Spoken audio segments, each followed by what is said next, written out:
K Sarala എന്ന പേരിൽ കുട്ടികൾക്കായി മാണിക്കക്കല്ല് എന്ന നോവൽ എഴുതിയത് ആര് എന്നതായിരുന്നു കഴിഞ്ഞ ദിവസത്തെ മിഠായി ചോദ്യം. അത് സാക്ഷാൽ MT വാസുദേവൻ നായരായിരുന്നു. മാതൃഭൂമിയിൽ ബാലഭക്തി കൈകാര്യം ചെയ്യുന്ന സമയത്ത് കുട്ടികൾക്ക് വായിക്കാനായി എന്തെങ്കിലും എഴുതണം, ഒരു നോവൽ എഴുതണം എന്ന ചിന്തയിൽ നിന്നാണ് ഇദ്ദേഹം ഇങ്ങനെ ഒരു രചന നടത്തിയത്. താൻ കൈകാര്യം ചെയ്യുന്ന ഒരു പങ്ക്തിയിൽ തന്റെ സ്വന്തം പേര് വരുന്നതിൽ അല്പം മടി തോന്നിയപ്പോഴാണ് അദ്ദേഹം കെ സരള എന്ന പേര് സ്വീകരിച്ചത്. ശരിയുത്തരം കണ്ടെത്തിയവർക്ക് അഭിനന്ദനങ്ങൾ. ഇനി ഇന്നത്തെ മിഠായി ചോദ്യത്തിലേക്ക് പോയാലോ? എനിക്ക് വേണ്ടത് ഒരു മത്സര ഇനത്തിന്റെ, ഒരു ഗെയിമിന്റെ പേരാണ്. 1500-ലധികം വർഷത്തെ പഴക്കവും പാരമ്പര്യവും ചരിത്രവും ഒക്കെയുള്ള ആ ഒരു ഇനത്തിന്റെ, ആ ഒരു ഗെയിമിന്റെ ഉത്ഭവ നാട് ഭാരതമാണ്, നമ്മുടെ ഇന്ത്യ.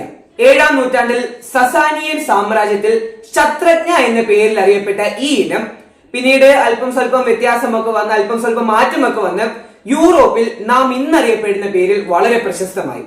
ഇന്ത്യയിൽ ഏറെ പ്രചാരത്തിലുള്ള, ഇന്ത്യ ഏറെ മുന്നിൽ നിൽക്കുന്ന ആ ഗെയിം, ആ മത്സര ഇനം ഏതെന്ന് കണ്ടെത്തി കമന്റ് ചെയ്യുക. ശരിയായ ഉത്തരവുമായി ഞാൻ അടുത്ത വീഡിയോയിൽ വരാം.